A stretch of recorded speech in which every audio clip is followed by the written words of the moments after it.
This program lineup is brought to you by Vision Express.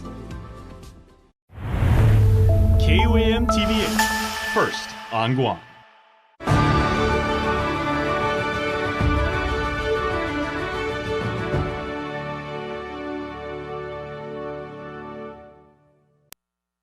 KUAM News headlines are presented by Calvo's Insurance, protecting Micronesia for 85 years. Matson and the Adahi Itano program. Apply at matson.com. Cars Plus, Guam's automotive leader in sustainability and electric vehicles. Learn more at carsplusguam.com. McDonald's of Guam, I'm loving it. And King's Restaurant, serving your local breakfast, lunch, and dinner favorites for over 45 years.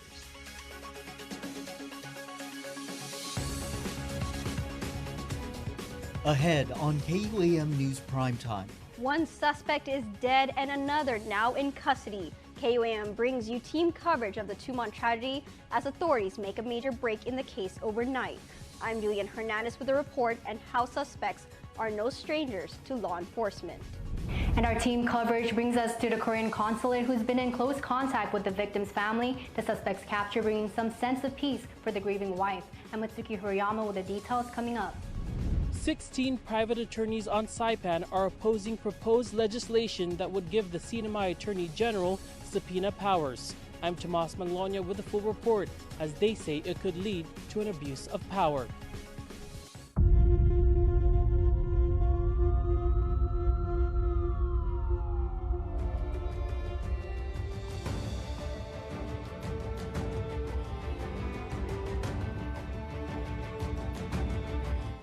It is with great gratitude that we convey our thanks to the numerous businesses that contributed to this investigation. Without their support, we would not have come to a quick resolution.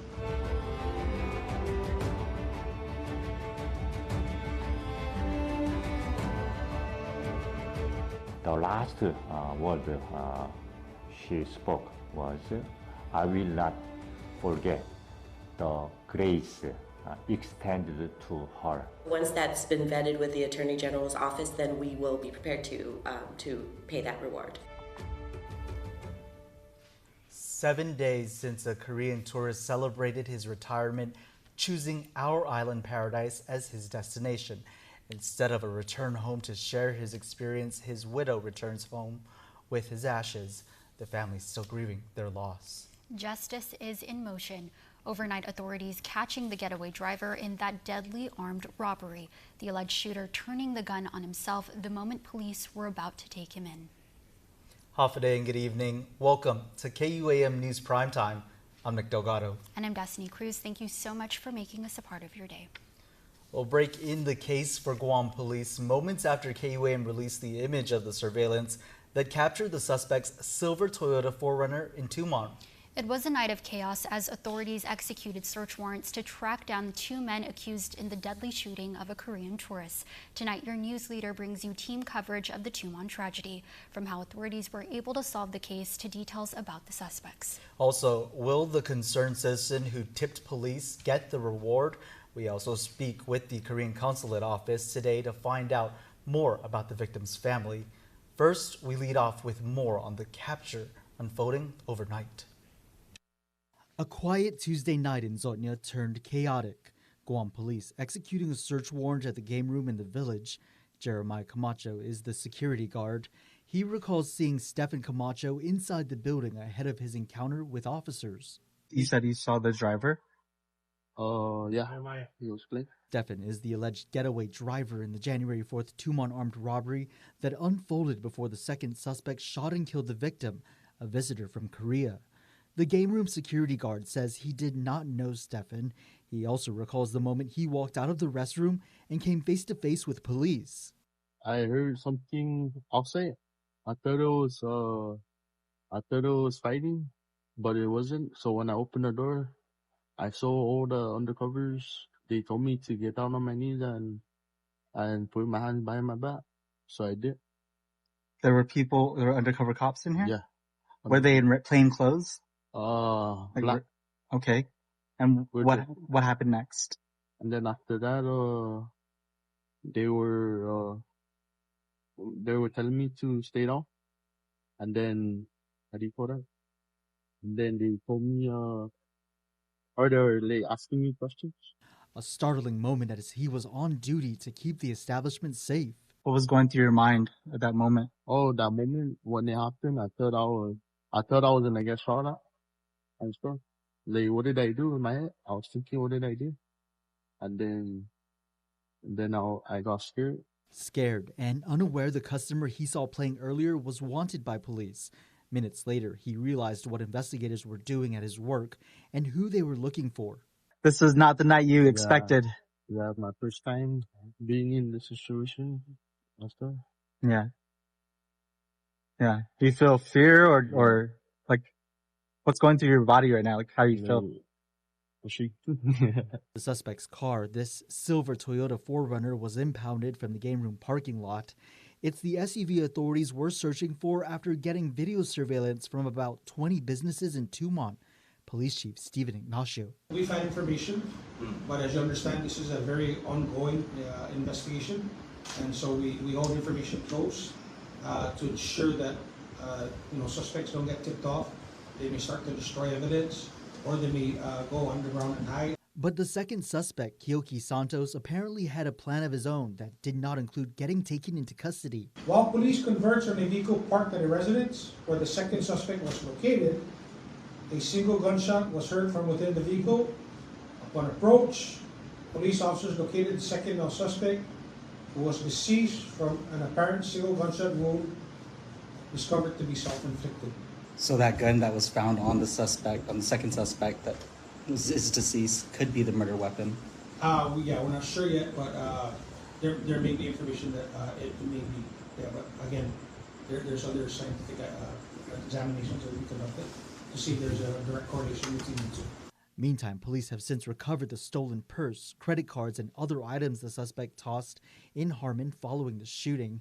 The top brass admits this tragedy revealed the weak spots in the tourist district. They will now work to enhance security measures. It is with great gratitude that we convey our thanks to the numerous businesses that contributed to this investigation. Without their support, we would not have come to a quick resolution. Now to more on the men involved in the deadly shooting. Both have criminal pasts. This as the only living suspect now faces allegations of murder and robbery. Julian Hernandez joins us in studio, continuing our team coverage of the Tumon tragedy. Jules, what have you learned? Nick and Des, the duo accused in the Tumon tragedy, both young fathers.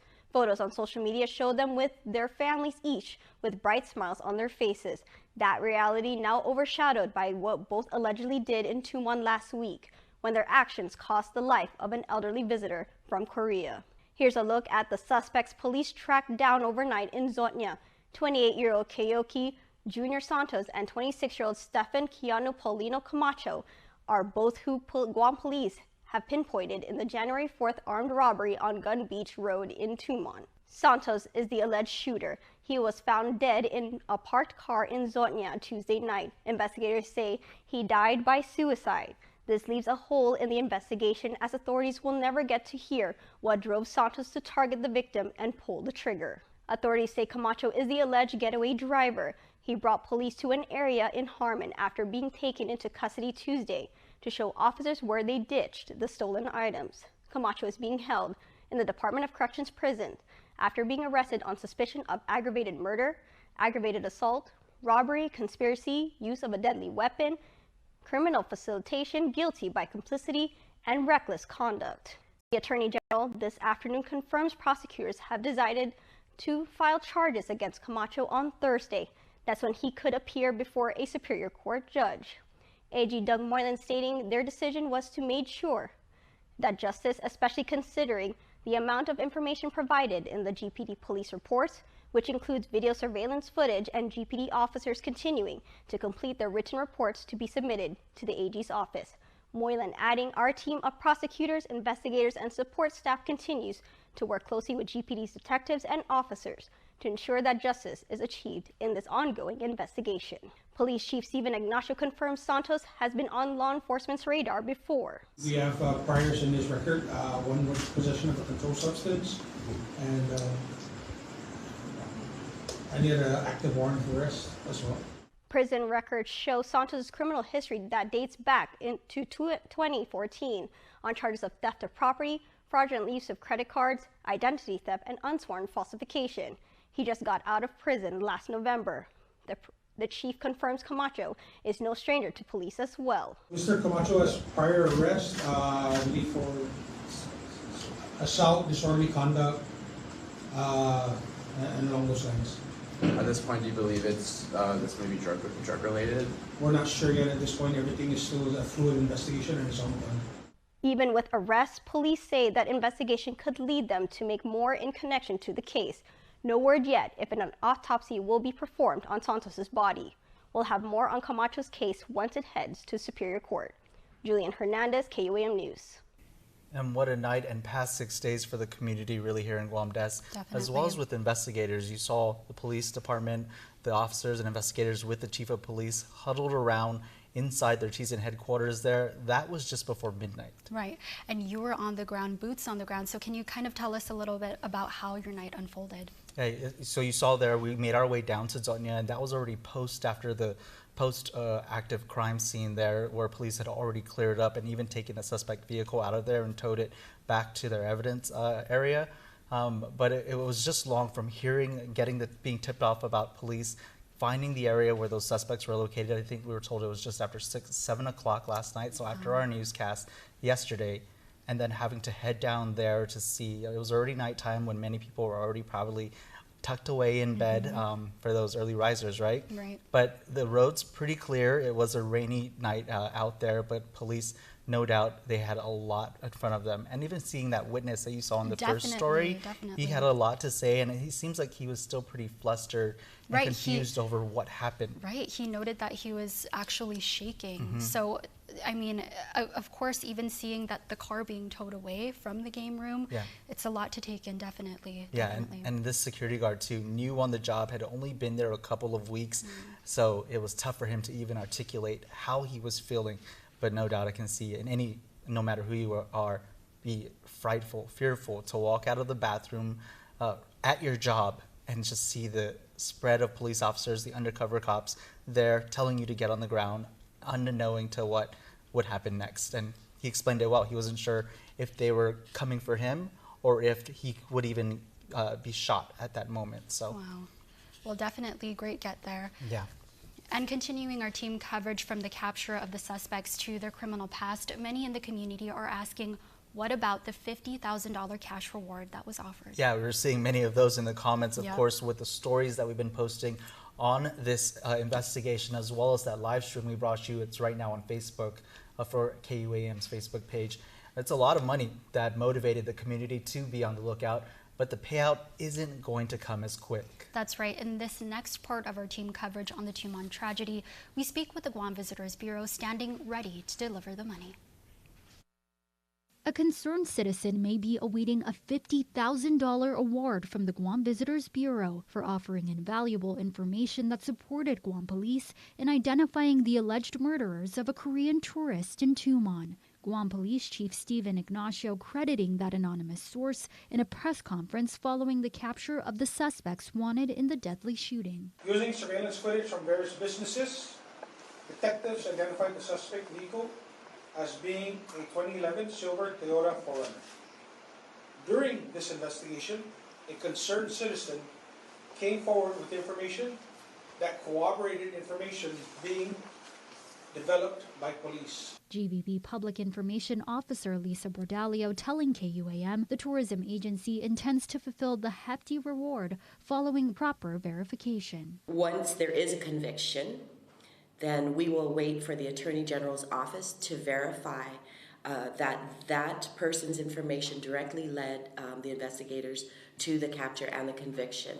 So once that's been vetted with the Attorney General's office, then we will be prepared to pay that reward. It's a substantial sum for helping bring justice to the heartbreaking incident, and a resource many in the community are curious is being offered to the family of the victim. The concerned citizen has not yet been named. We are also reaching out to the community and our partners and our members to gather support for the family. We understand that there is hardship and we're doing our best to gather as much support from the community for them. Bordalio hoping the capture of the suspects within a 6-day time frame offers solace to the victims' loved ones and to visitors apprehensive about the island's safety. I understand that, especially in the Korean market, when they hear of this, they may be apprehensive to come and visit, but we are working very hard to put the news out there that, that Guam still is a very safe destination. And now that the suspects, have been caught, hopefully it will lead to a conviction, which will cause, bring about some closure for people. Bordalio thanking law enforcement and the Attorney General's office for their dedication and to the island community for speaking up. Well, that's good to get there with the Guam Visitors Bureau. And I know they did announce that reward off top the day after that shooting unfolded in Tumon. Right. They didn't give you a sense of, though, who or how many people might have tipped them off, the authorities. So they still have yet to confirm that person who tipped off the authorities. And of course, the award is contingent on of course, the arrest and conviction. That's right. That could be a drawn-out process to get a conviction. Usually courts, depending on what the arguments are made and who their defense attorney may be, could be drawn out for months, if not even years. Wow. Well, we'll definitely keep tabs on this, definitely, as it continues to develop. Yeah. The good news, though, is that with regard to the tourism market, we did reach out to multiple Korean airlines that do fly into Guam, inbound flights, and most of them are not seeing a trend of any cancellations. They were getting some inquiries about bookings in light of the news that unfolded here. Right. But good news is that there were no cancellations of bookings, so positive there. That is a positive thing to hear. Well, continuing our coverage here tonight, the grieving family is back home in South Korea, now planning funeral services to properly send off their loved one. The Korean consulate head In Cook Kim tells us the wife and local Korean community is grateful for the speedy arrest. But he warns the tragic shooting should never be forgotten. Mitsuki Hirayama continues our team coverage. After a 6-day manhunt, the Tumon shooting suspect's apprehension Tuesday night brings a sense of relief to the victim's family and the local Korean community. Korean consulate head In Good Kim sits down with KUAM, giving his thanks. I would like to express my heartfelt appreciation for the police and the Guam community for the quick arrest of the wanted suspect. It is really awaited news. So many of our Korean people are relieved to hear that news. The elderly couple was visiting from South Korea last week to celebrate the husband's retirement. An armed robbery along Gunj Beach in Tumon turning the vacation deadly. Kim tells us the wife is now back home along with the cremated remains of her husband. She's now planning funeral services. Actually, they left for my home country early in the morning yesterday. Before she left for Korea, I spent much time with bereaved family and comforted them. He says before the grieving family left, the wife expressed her gratitude to the Guam community. The last word she spoke was, "I will not forget the grace extended to her." But he says it's the tragic shooting that should never be forgotten. Actually, I'm afraid that this tragic death of Korean tourists will be forgotten as time passes by. I love the wise saying spoken by George Santayana.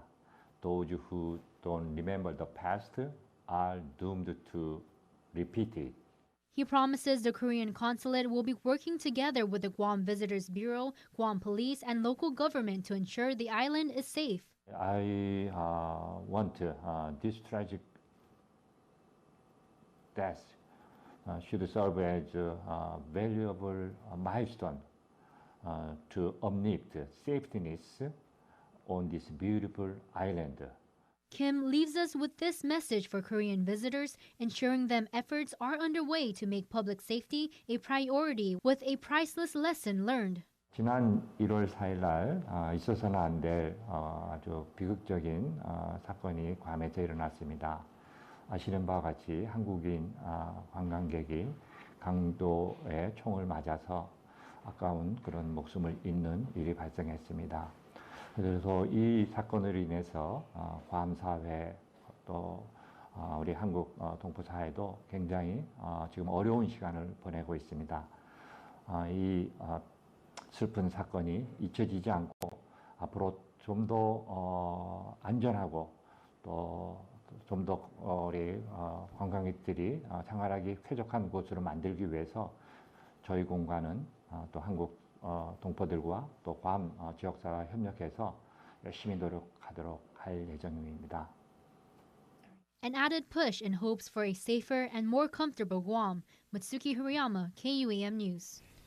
Thanks, Mitsuki, for that report. The Korean Consulate Office, of course, we've seen from the beginning as well with the press conferences that were held right after that shooting unfolded there.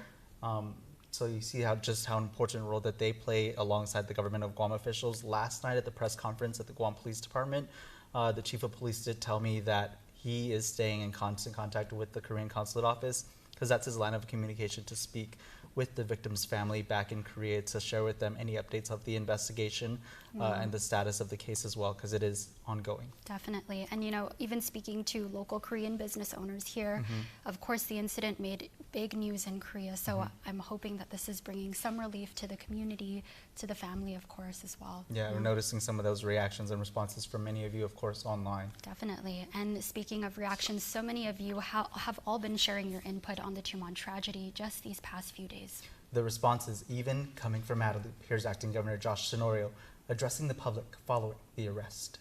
Today, I come before you with a heart heavy in both sorrow and gratitude. Sorrow for the tragic loss of a fellow human being, a visitor who came to our beautiful island in search of peace, but met only with a senseless act of violence. Gratitude for the unwavering dedication, bravery, and unity of those who delivered his assailants to justice and apprehended those responsible late last night. These past days have been marked by intense collaboration and a relentless pursuit that brought us to this moment. Thanks to the combined efforts of our law enforcement agencies, one suspect is in custody, and the other evaded justice, taking his own life without risk to anyone else. In these moments of grief, we extend our deepest condolences to their surviving spouse, who now bears an unimaginable burden of loss. Our hearts ache for her and their loved ones, and we stand united in offering them solace and support. While this moment of sorrow has been at the center of our collective attention for the past week, let us never forget that unjustified violence anywhere in Guam is a crime against everyone in Guam. I want to express my profound appreciation to the Guam Police Department and our Islands Park Police for their tireless efforts in swiftly resolving this case. Their commitment to protecting our residents and guests is commendable, and today we see the tangible results of their dedication. No one can predict what evil might reside in the hearts of bad men, but so long as good men and women rise to meet them, we will not be defeated. Equally significant is the collaboration with the Guam Visitors Bureau, an essential partnership in ensuring the safety and well-being of those who choose to explore the wonders of Guam. The unity displayed by GPD, GVB, and the island's business community, who supported the investigation efforts, exemplifies the strength that arises when we join forces against immeasurable suffering. However, the true heroes in this story are our community members. Your cooperation, your vigilance, and your unwavering support have been instrumental in bringing these criminals to justice. To every business that stepped up with camera footage, to every concerned citizen that kept a watchful eye, it is through the collective spirit of our people that we deliver the only response we can muster in the face of unforeseen evil: justice. We do not forget that we are defined not only by our achievements, but by our compassion, our ability to stand together in times of sorrow, and our commitment to ensuring that Guam remains a sanctuary for all who seek its beauty. Today, we remember a life lost, but we also celebrate the strength of a community that rises above darkness together to affirm that justice will prevail. Thank you, and Sidus Masi. Rising above the darkness together. That again is Acting Governor Josh Tenorio with an important message to the island. KUAM also extends our heartfelt condolences to the victim's family as they have since made their return to Korea. Yes, our prayers and condolences. And of course, you can watch more of our coverage, our team coverage on the Tumon tragedy. Just head on over to KUAM News' any of KUAM News' social media platforms at KUAM News on YouTube, Instagram, and Facebook. We also will have the very latest on the case out of the Superior Court starting tomorrow on KUAM.com. And in other news, the CNMI Department of Public Safety has released the results of the official autopsy for the double homicide case on Saipan. The autopsy confirmed that 57-year-old Jin Dong Wang and 52-year-old Liu Shuping died due to blunt force trauma to the head. A motive is still being determined by local investigators who say they have identified more than one person of interest. The longtime residents of Saipan were found in their Fina Sisu apartment building last Thursday. Wang was found dead in a pool of blood, and Liu passed away at the Saipan hospital on Monday. Local police held a press conference yesterday. As we continue with the investigation, we plead to our community if they have any information and would like to remain anonymous, they can always call our Crime Stoppers at 234-7272. We are offering a $1,000 reward for any information that may lead to an arrest. KUAM also learning that Liu Shuping was a student at Northern Marianas College on Saipan. NMC President Dr. Galvin De Leon Guerrero sent a message to the campus community today. He said, quote, "I ask our Proa tribe to take some time today to observe a moment of silence to honor the memory of our fellow Proa and the others that are involved in this senseless tragedy."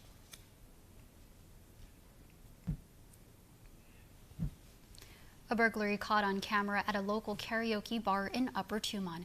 Music KUAM was broken into early Sunday around 4 in the morning. Owner Christopher Calvo tells us the burglar broke in just 2 hours after he closed up shop. Surveillance footage showing the masked suspect canvassing the area and putting on gloves before making his way to the bar. The thief took off with a couple $100s in cash, and Calvo warns other establishments to be on the lookout for the burglar and to secure their shops. We'll have more on this story tomorrow on Primetime. Down in the island's capital of Hagåtña, one of the teens involved in a high school riot denied the allegations filed against him in local court. Defendant Mikeson Lipweek pleaded not guilty before Magistrate Judge Benjamin Sison in Superior Court of Guam today. Lipweek, along with co-defendant Sapiro Timothy, each charged with 2 counts of riot, assault, and disorderly conduct. Timothy has since pleaded not guilty to the charges. As KUAM reported, both teens were involved in an alleged riot that involved 15 to 20 students at Tizan High School last November. Court documents state Lipweek and Timothy allegedly resorted to violence to defend their friend, who was accused of another student of stealing a vape. The two allegedly continued punching students involved in the brawl and bystanders, despite warnings from school staff.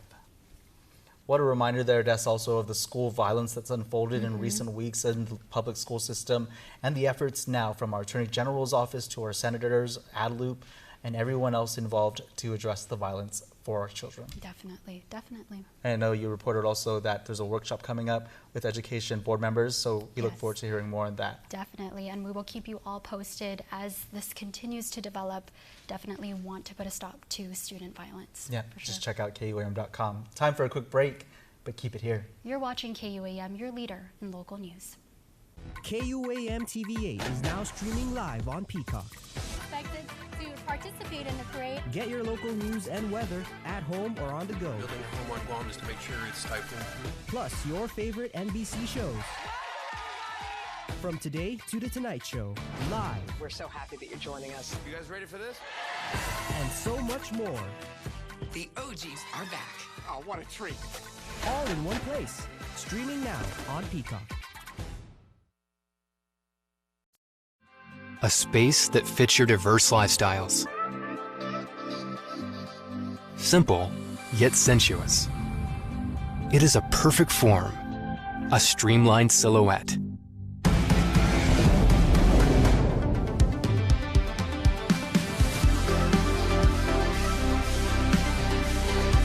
Awaken your world electrified streamliner, Ioniq 6. Don't need a work break, keep the smile on your face. The moments you can't replace, and I'll be around. Whoa. You can count on me. You can count on me for life. Wherever life takes you, we're always here for you. Calvo's Insurance. Count on us for life. For the first time in 30 years, Coors Light has an ad in the big game. Actually, this is a Miller Lite commercial. Mountain Cold Refreshment. It's Miller time. Great taste. Less filling. Cold as the Rockies.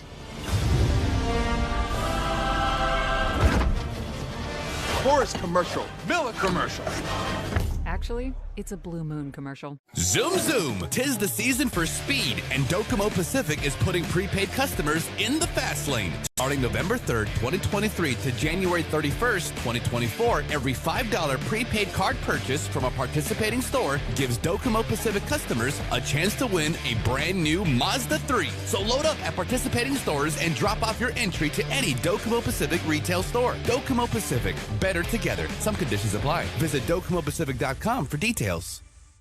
Tonight is now chicken night? Oh, yes, it's chicken night. Kentucky Fried Chicken night. Oh, yes, it's chicken night. Oh, what a night. Oh, what a night. Make it a chicken night with KFC's $25 fill-up box. What you need to know from the Northern Marianas. Follow KUAM CNMI on Instagram for the latest regional headlines. Welcome back to Primetime. More than a dozen private attorneys on Saipan voicing strong opposition against a House bill that would expand the NMI Attorney General's investigative subpoena powers. Regional correspondent Tomas Manglotny reports on the debate on individual rights and public safety. We feel that the legislation, with all the lawyers, is ill-conceived and poorly drafted, and more concerned, dangerous and inappropriate for our citizens. NMI attorney Robert Torres and 15 private attorneys strongly oppose a bill by House lawmakers that would create an investigative subpoena process for the NMI Attorney General to use. Torres, who was a former NMI Attorney General, and the attorneys penned a letter to senators urging them to reject the legislation, which they describe as an affront to constitutional rights. Attorney General's investigators would be issuing subpoenas for their financial records, for their cell phone records, for their communications, for their documents that they produce into their homes, compel them into the room up at the Attorney General's office, have their lawyers stand outside, put them under oath, and if they refuse to answer, bring them to court to be prosecuted.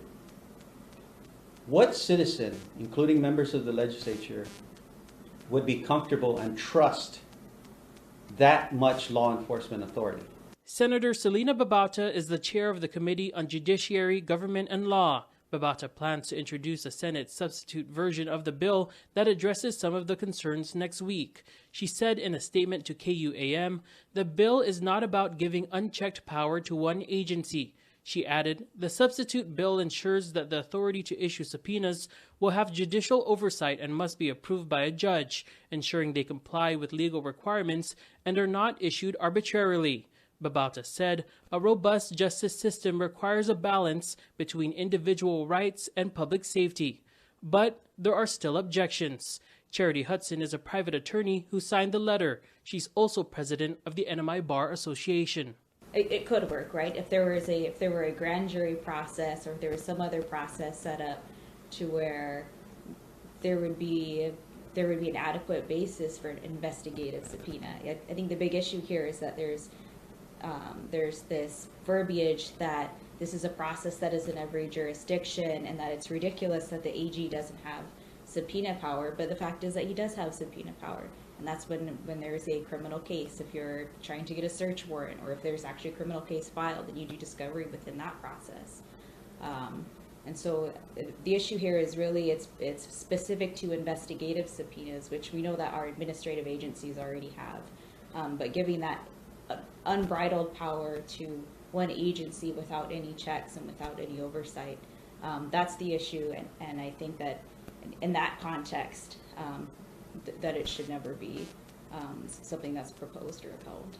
Senate President Edith De Leon Guerrero shares some of those concerns. She told KUAM in a statement, "We should be concerned when individual constitutional rights are at a great risk of being violated through legislation that is driven without sound mind, but with such hatred and vindictiveness, even to the point of mocking or labeling citizens through their jaundiced eyes as criminals, who under the law are innocent until proven guilty. This unchecked madness is dangerous to our society and a threat to justice." Meanwhile, House lawmaker Marissa Flores, who introduced the bill, told KUAM, "I look forward to the Senate taking up the bill. The legal community is also concerned about privacy violations." Where in our CNMI Constitution, we've expressly said that privacy is a fundamental right that's protected here under the CNMI Constitution. Which shouldn't be violated unless there's a compelling interest to touch upon that interest. And so it is different here, and the CNMI stands out as saying that this is a constitutional protection. And so particularly a bill like this that doesn't address that provision of the Constitution or how they plan on safeguarding against any potential violations of that. Nor do you see any language about any compelling interest. The attorneys hope for more public, transparent dialogue on the bill before senators take action. We just want to make sure who investigates, DPS, OPA, Customs, and others can investigate. We just want the Attorney General to do the one thing that he can do well, prosecute. And his investigators should assist in prosecuting. And to the extent that they need to do additional follow-up work, they can do that. And they can get warrants, and they can get other tools. But too much power is dangerous. Tomas Maglonia, KUAM News, Saipan. Thanks, Tomas. Well, the hospital is pushing back at a highly critical report from the public auditor that questions the prudence and motives of a multi-million-dollar contract meant to improve billing and collection. The public auditor cited a number of major concerns. Deficiencies in GMHA's compliance with the procurement law and its own procurement regulations, factors indicating preferential treatment towards hiring the contractor, unreasonable bias for the contractor's 12% compensation, and questionable costs of $4.9 million, and consultant ineffectiveness due to continuing cash flow and patient receivable issues. In a statement, Public Auditor BJ Cruz adding, "What really baffles me in all my years of public service is how GMHA management allowed an unsolicited bidder to receive a multi-million-dollar contract that was non-responsive to begin with." GMH CEO and Administrator Lillian Perez Posadas releasing a statement in response, saying in part, "As the OPA's audit clearly indicates, the final contract in question, including the legality of its terms, was approved by the Office of the Attorney General prior to its execution." In fact, the report states, quote, "We acknowledge that GMHA performed its due diligence in seeking the OAG's review and approval of the RCM contract. The Attorney General of Guam is responsible for reviewing the contract and the legality of the form.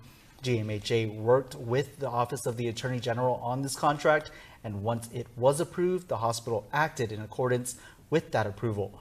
The OPA's findings in its audit do not fully reflect the extent to which GMHA benefited and the lengths to which GMHA went to ensure its procurement and the resulting contract complied with Guam law." The intent for procuring the contracted services was to enhance the efficiency of the hospital's collections division, with the immediate goal of training collection staff in identifying inefficiencies and taking corrective measures to bolster internal processes. GMH has historically struggled with its finances due in large part to the challenges it faces with collections. The purpose of this contract was to address those challenges and improve collections. The MedHealth contract was signed in April 2021 and terminated by GMH in November 2022. Well, due to what it says is an increasing number of COVID positive cases, the hospital has implemented a temporary mask mandate for clinical and patient care. This coming from the Guam Memorial Hospital today. Everyone entering such areas, regardless of vaccination status, will be required to wear masks effective through at least January 23rd, and it may be extended if required. Security will provide instructions and KN95 masks for all visitors and watchers who enter patient care areas. Now, everyone entering the hospital will be required to answer a series of questions to determine if they have recently had COVID or been exposed. Anyone with COVID-related symptoms will not be allowed to enter.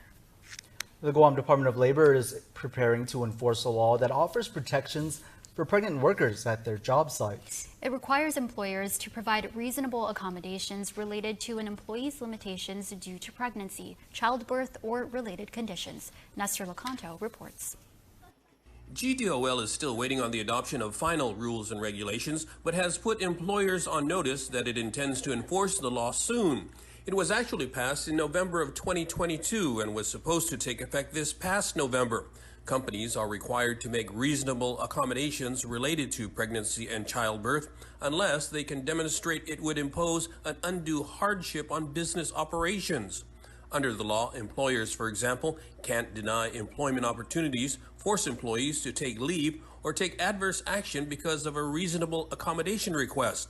GDOL is urging companies to prepare now for the eventual implementation.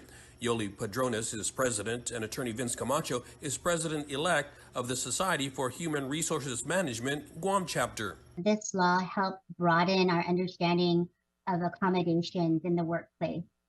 There are other laws that help protect employees who are pregnant, such as EEOC, Title VII, and the ADA. This just really has a hyper-focus on what kind of accommodations for both employees and applicants. I think this is a welcome law. Not that we had any real issues with pregnancy discrimination in Guam in the past, but it does, like Yoli says, sort of solidify the parameters for employers and employees as well. One of the things that SHRM plans on doing, and we've been in communication with the Fair Employment Practice Office, is we plan to do a breakfast briefing to educate all of our employers and our members on what those regulations and rules are so that we can ensure that our employers are following or complying with the law. Proposed fines include $1,000 for the first offense and no more than $2,000 for subsequent offenses. For more information, contact GDOL's Fair Employment Practice Division. Nestor Lecanto, KUAM News. Thanks, Ness. Well, a Central Louisiana robotics team finished their first wheelchair prototype for a small puppy without her two front legs. Colin Vedros takes a closer look at one puppy's journey from hopping to walking. It's the camera. Like a kid. You may recognize Rue. She's the pup who was named Kangaroo after losing her front two legs at birth. She was brought to the Heart of Louisiana Humane Society late last year for adoption and is now going from hopping around to now finding her balance. Rue is slowly learning how to move with her first wheelchair prototype, courtesy of the Steel Eagles robotics team at Holy Savior Menard Central High School. That is one of our favorite things about robotics, is being able to go out into the community and do things that are actually helpful to the community, things that people might not think that robotics is involved with. Back in October of last year, the Steel Eagles were tasked with building a wheelchair for Rue. Now, Rue's new wheels are helping to improve her quality of life. Seeing the kids, their brains work and trying to figure things out and learning to see live things move and adjust and kind of grow and go through that process. The team created its first wheelchair prototype from a 3D printer designed specifically to help Rue go mobile. But Rue has already outgrown the first prototype, which is a good problem for the Steel Team Eagles to have. Kind of an evolving process until Rue reaches her full size. We're going to continue to adjust and alter and get it to be exactly what she needs it to be. For such a small dog, she's really grown over the last 6 weeks that we've been working with her, so it's a lot of fun to see. She loved the carpet. Yeah, the carpet, she did. She's getting more comfortable in it, starting to really become a lot more mobile. She was a little bit scared at first, you know. We had a few little tip overs, made some adjustments, but it's literally changed her life and the way that she's able to move, become mobile, not worrying about getting sores or breakdowns from constantly, being on the ground. And while helping the small pup definitely tugs at the heartstrings, this wasn't just a passion project. The team's coach says being able to provide community service in Cenla is actually one of the keystones of robotics. Doggone it, on the move there. I know, on the move. We love to see it. Yeah, what a great story. Amazing. Well, starting off the year on an incredible note, Nettinggift Pago has been selected as the recipient of the Lewis Prize for the music's 500,000 Accelerator Award. Jonah Gincharfaris has more on the significance of the award and what this means to the cultural arts program. Congratulations are in order as Vince Regis and Nettinggift Pago are one of 4 recipients of the Lewis Prize for Music's $500,000 Accelerator Award. The award is presented to leaders across the country who are creating positive change through youth music programs. The Lewis Prize for Music hopes to inspire leaders to work together to ensure every young person has the opportunity to access transformative music learning, performance, and creation. The prize has identified Regis as one of those leaders. His reaction? Beyond grateful and beyond honored that to know that our kids from the South and just doing our thing to perpetuate our culture and to reclaim our identity has reached at the national level. So it's very, very exciting and overwhelmed with joy. I'm extremely ecstatic, of course.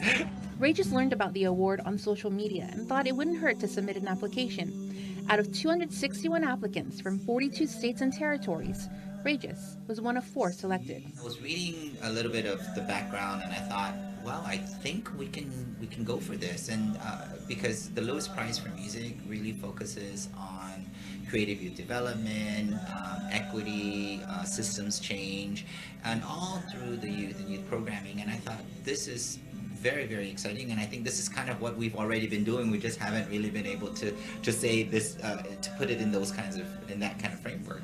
And Nettinggift Pago's mission is to promote awareness and pride in Chamorro heritage through performance arts.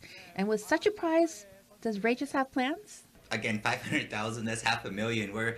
We're used to trying to raise $500 at a car wash, and here we are now being blessed with such an amount. We want to definitely reshape, or not reshape, but refresh Nettinggift Pago. I want to listen to the kids more and see what's out there, what's needed. I want to listen to our community partners. I want to listen to the community and then figure out programming that really, really helps fit what we need to reclaim our identity, to use arts and music to be able to empower our kids, to develop them into cultural practitioners or artists, and really listen to their voice. Jonah Gincharfaris, KUAM News. Now for a look at your world at home. Here's a view captured from the signature hole at the Manila Golf Course. This view plus more music streaming on Isla Digital Radio.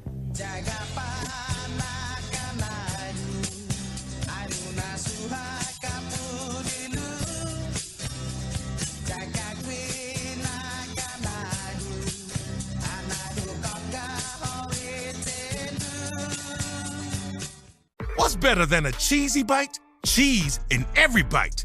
That's why we invented stuffed crust pizza, topped and stuffed with almost a pound of cheese.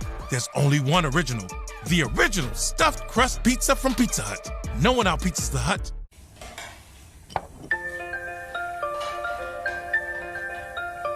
Honey, do you want some milk? Do you ever wonder how your favorite products make their way into your local stores? Most arrive on state-of-the-art Matson vessels that transport containers of food, household items, equipment, and supplies into the islands every week.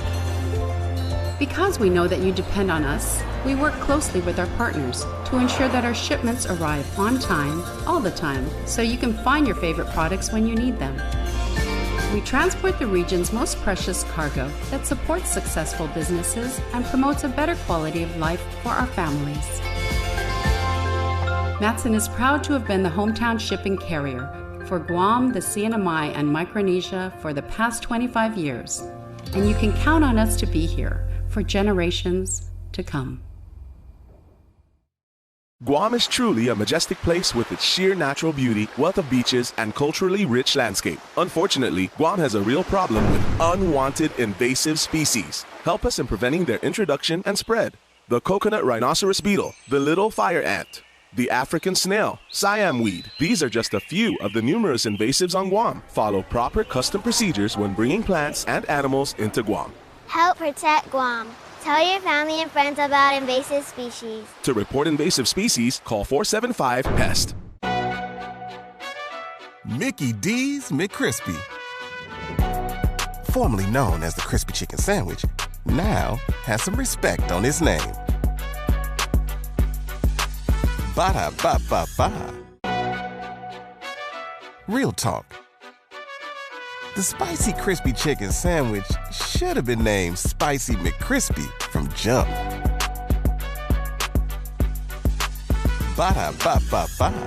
Happy new phone! Start the new year off right with a brand new phone from GTA. For limited time, trade in your old phone and get an extra $300 off your new phone with any unlimited plan. Say goodbye to that cracked screen and say hello to the latest 5G phones. We accept over 100 types, any condition, even lock. Get more with GTA. More 5G coverage, more unlimited plans, more savings. Visit gta.net for more info. GTA. We start with you.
a space that fits your diverse lifestyles.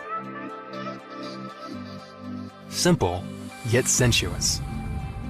It is a perfect form, a streamlined silhouette.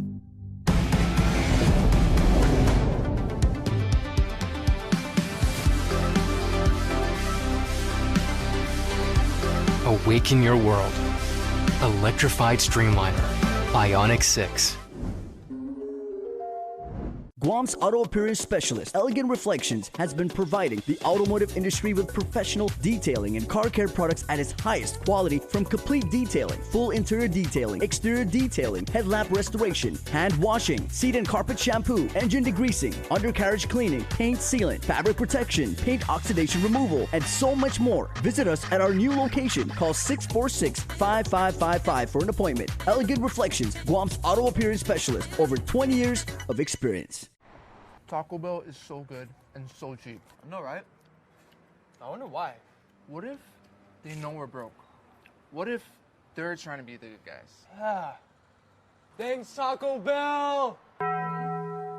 Zoom zoom! 'Tis the season for speed, and Docomo Pacific is putting prepaid customers in the fast lane. Starting November 3rd, 2023 to January 31st, 2024, every $5 prepaid card purchase from a participating store gives Docomo Pacific customers a chance to win a brand new Mazda 3. So load up at participating stores and drop off your entry to any Docomo Pacific retail store. Docomo Pacific, better together. Some conditions apply. Visit DocomoPacific.com for details.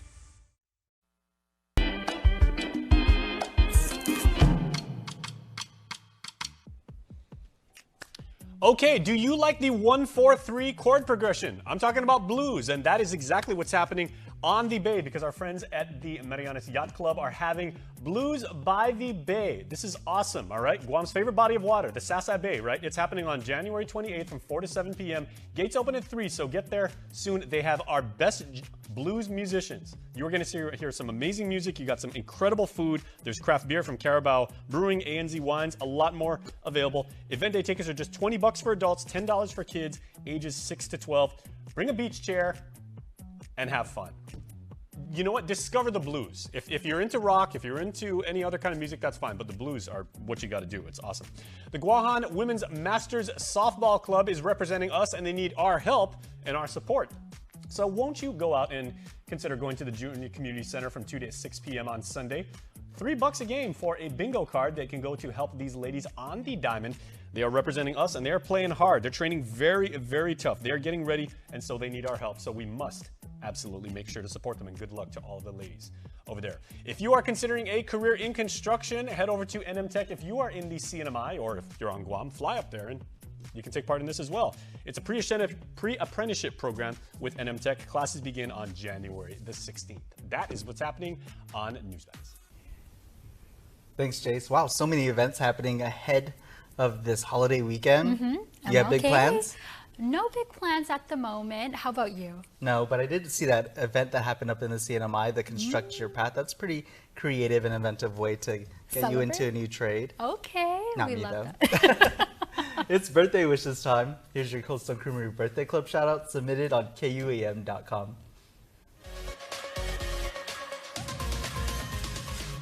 All right, you guys, everybody knows that your 16th birthday is extra special. So the friends, family, classmates, everybody of Javin Vicente Meno is saying happy birthday number 16 today. And Javin, we here at KUAM and Cold Stone Creamery hope you have an amazing birthday on this 10th of January. A Wednesday, too. Pia Consuelo Weisenberger, happy birthday to you, Pia, and you are a blessing.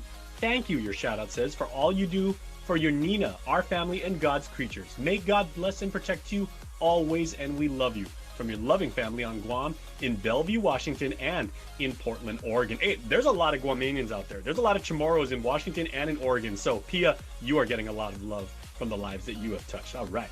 Happy first birthday to Caden John Cruz and to our handsome boy. We hope to see you soon, my handsome grandson. Can't wait to hold you and squeeze your yummy, yummy tummy, your shout-out says. And big kisses. Happiest first birthday to our boy, and may you be showered with many more birthday blessings from God above. You are loved by all of your familia.